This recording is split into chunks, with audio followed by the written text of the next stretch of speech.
In this video, we shall discuss on rotational mechanical system with gears, and we shall see how gears affect the modeling of mechanical rotational system that has gears in them. Alright, so let us assume that we are working with lossless and ideal gears. So assume that there's no backlash and that our gears are acting ideally in a perfect world. So in this particular setup, we have two gears. In the figure, we can see two gears. The first one is the input drive gear, and we call it gear 1. And on the right side in this figure, we have the output driven gear, gear 2. And the value N1 is the number of teeth for gear 1, and N2 is the number of teeth for gear 2 with the respective radius of the two gears. Theta 1 is the angle at which the first gear turns, and theta 2 similarly is the angle at which the gear number 2 travels. So we know from geometry the the length of an arc of a circle can be given by the formula S equal to r theta, where r is the radius. So we know at this interface in an ideal gear, the distance traveled by a certain arc in the first gear is the same as the distance traveled by the arc in the second gear. So because of this fact, we can say that r1 theta 1 of t is equal to r2 theta 2 of t. So by this relation, we can write theta 2 in terms of theta 1. Theta 2 of t is just r1 over r2 theta 1 of t. And since the number of gears and the radius are proportional, we can immediately write this to be equal as n1 over n2 theta 1 of t. So with this relation, immediately we will arrive at the first transfer function between theta 1 and theta 2. Okay. So for the second case, for the case of the torque, we can say that in an ideal gear, the torque 1 would be in the opposite direction of torque 2. Okay. And assuming we are again evaluating at this interface, we can say that the force applied by torque 1 at this interface, okay, is equal to the torque. So we have T1 of t divided by the radius. Okay, so radius here we have r1. Okay, and this force is exactly the same as it is translated in the second gear. Okay, so this is equal to T2 of t divided by r2. So from this relation, we can write the equations for T2 of t, and this is just r2 over r1 times T1 of t. And since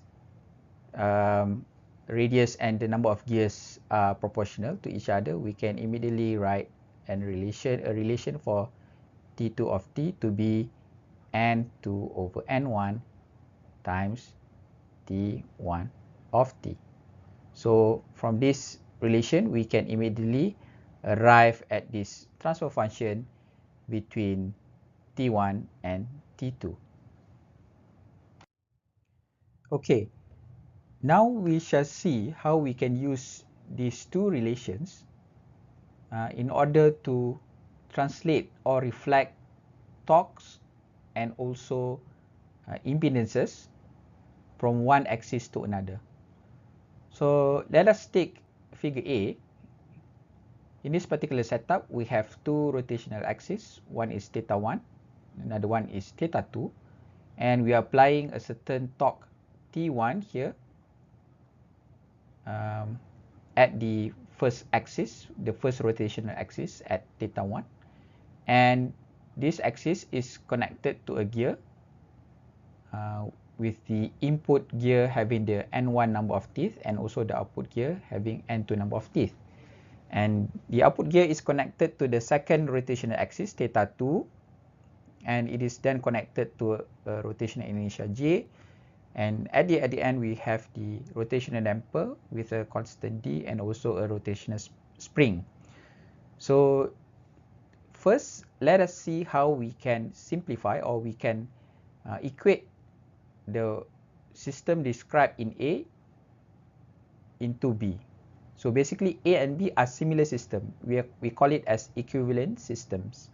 So how do we get from A to B? We actually reflect the input torque T1 and we are reflecting this into the other rotational axis. So we can actually use this relation that we have derived earlier. Okay, so in this case our T2 is just N2 over N1 T1. Okay, so this T2 is actually this particular torque. Okay, this is T2. All right, and since T2 is equal to this is equivalent to T1 of T times N2 over N1. So in the first case, we just reflected the input torque from the first rotation axis into the second rotation axis, which will give us as shown in figure B. All right, so now let us write the equation of motion for this particular figure, for this particular schematic. So remember, for a 1 degree of freedom rotational system, using the impedance method, we can write sum of the impedances. Okay, so we write sum of the impedances times theta of S is equal to sum of the torque. Okay, so for a 1 degree of freedom rotational system. Okay, so what are the impedances? Without drawing the schematic, I'm just going to skip. What are the impedances in this particular schematic? So here we would have JS squared plus DS plus K is equal times theta 2 of S is equal to T1 times T1 of S times N2 over N1. So this is the equation of motion that we have obtained. Now, using the other relation, this particular relation between theta 1 and theta 2, we know that theta 2 is just N1 over N2 times theta 1. Okay, we can substitute this into the equation of motion that we obtained earlier. So this will then give us the equation JS squared plus DS plus K times N1 over N2 theta 1 of S is equal to T1 of S times N2 over N1. Now, we see that for this equation of motion, we see that this has been equated in terms of theta 1 and T1, which are the original torque and also angle in the first rotational axis.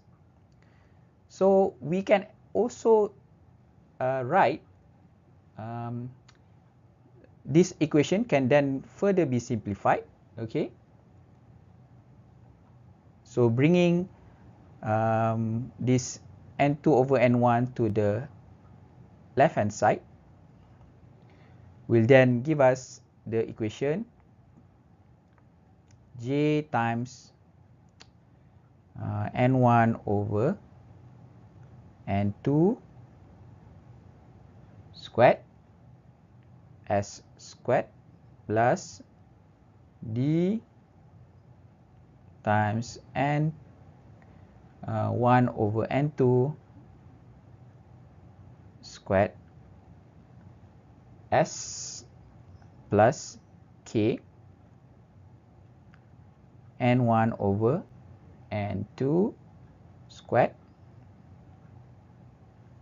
and this whole thing gets multiplied with theta 1 of s, and this is equivalent to t1 of s.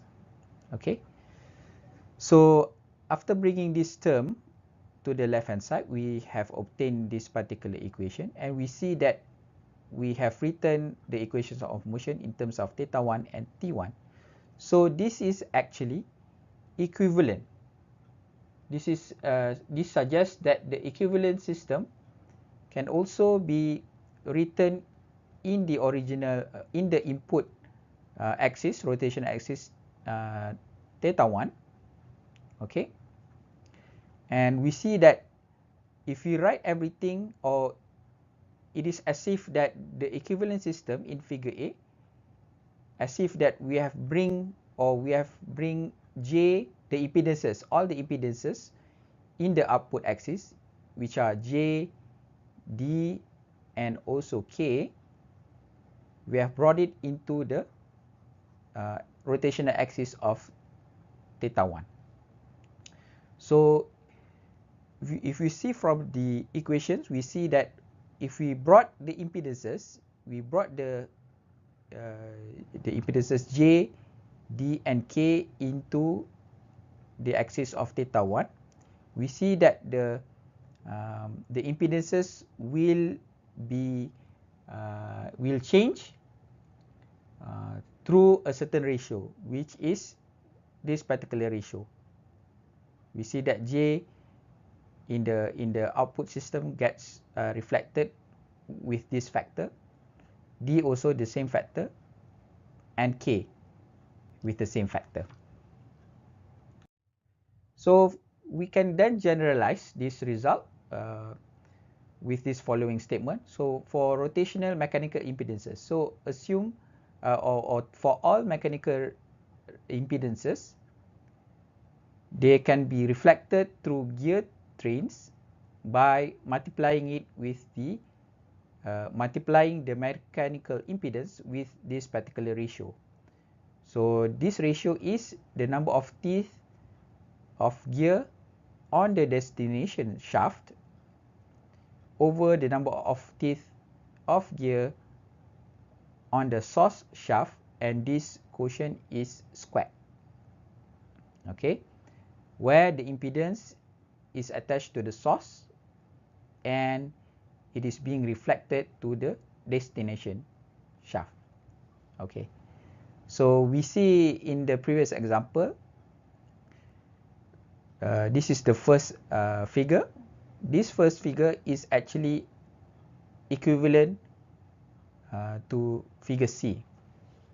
Okay, we see that we bring the impedances J, D, and K to the first rotational axis theta 1, but if we bring it to the other axis, the impedances will be multiplied by this ratio.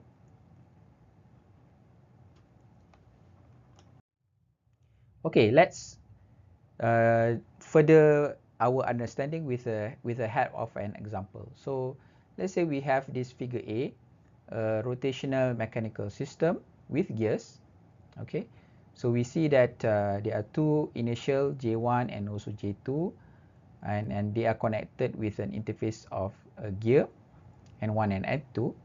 We have an input torque T1, and T1 is applied at the first rotational axis theta 1, and we also have a damper D1, and in the second axis we have damper D2 and also the spring. So let us reflect the torque and impedances to the output shaft. Let's say theta 2 of T is the output shaft. Okay, so we are bringing in, or we are translating or reflecting the torque T1 and also the impedances in the first axis J1 and D1 into the output axis. So let us use what we have derived previously in order to solve this particular example. So first, let us translate, or let us reflect the torque T1 from the first axis theta 1 into the second axis theta 2. So again, we can use this relation. So translating or reflecting T1 into the other axis, so the other axis will be T2 of T. Okay, so T2 of T is just N2 over N1 times T1 of T. So which you can see here in this component. So we just reflected the torque from one axis to another through the gear train. Let us now translate or reflect the impedance. So here we have two source of impedances in the first axis. So we have, let me change the color. We have impedance from the initial component J1 and also in impedance from the damper D1. So reflecting this from the axis of theta 1 to theta 2, okay, the impedance that is reflected would change with a factor of this particular ratio. So we see that for the second axis, okay, as shown in this figure. In this figure, we have JE as the equivalent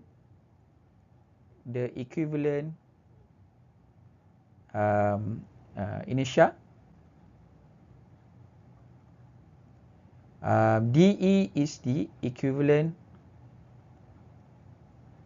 damping, and KE is the equivalent spring. Alright, so we see that translating J1 into the other axis, into the output axis, so the impedance would have to be multiplied by this particular factor. Okay, so refer to this one. The factor is number of teeth of gear on the destination shaft. So the destination shaft, so this is the theta 1 is the source and theta 2 is the destination. Okay, so the number of teeth of gear at the destination shaft is N2, and the source shaft, the number of teeth is N1, and this ratio gets squared. Okay, and this is multiplied to the initial in the source axis. So here the total impedance that we finally obtain is just J1 times this factor plus J2, where J2 is the impedance, the original impedance in the output shaft. So we have J1 times that plus J2.